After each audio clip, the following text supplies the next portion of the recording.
Bertemu kembali, Kementerian Pengajian Tinggi memberi jaminan proses daftar masuk semula pelajar ke kampus akan mengikuti prosedur operasi standard SOP ditetapkan Majlis Keselamatan Negara MKN dan Kementerian Kesihatan Malaysia KKM.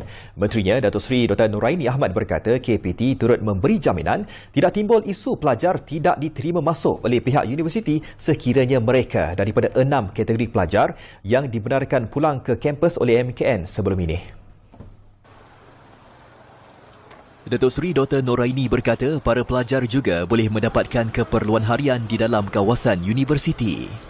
Saya melihat proses dia sangat detail, jadinya dia boleh masuk dan hanya dicek melalui drive-thru dan kemudian ada proses-proses seperti mengambil kunci dan segalanya lah.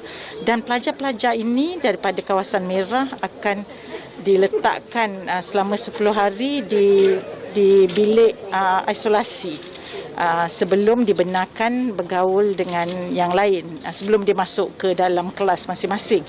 Walau bagaimanapun, walaupun dia dinamakan di pusat isolasi, mereka dibenarkan untuk menjalankan aktiviti-aktiviti, tapi di kawasan kompaun kampus ini dan melakukan aktiviti yang hanya dibenarkan oleh MKN saja. InsyaAllah pihak universiti bersama saya adalah ketua pengarah akan memastikan bahawa pelajar ini yang datang ke kampus dan hendak masuk ke kampus akan diterima di kampus. Beliau berkata demikian selepas melawat simulasi SOP yang dilaksanakan oleh Universiti Kebahasaan Malaysia di Bangi Selangor. Sementara itu mengulas mengenai peratusan jumlah pelajar yang akan pulang semula ke kampus, beliau berkata ia adalah berdasarkan kepada bancian 6 kategori pelajar yang dibenarkan pulang ke kampus. Bagaimanapun para pelajar di bawah 6 kategori itu diberikan pilihan sama ada untuk pulang semula ke kampus. Satunya kita pihak universiti telah membuat bancian berapa ramai pelajar yang mahu kembali ke kampus sebab dia hanya 6 kategori ini.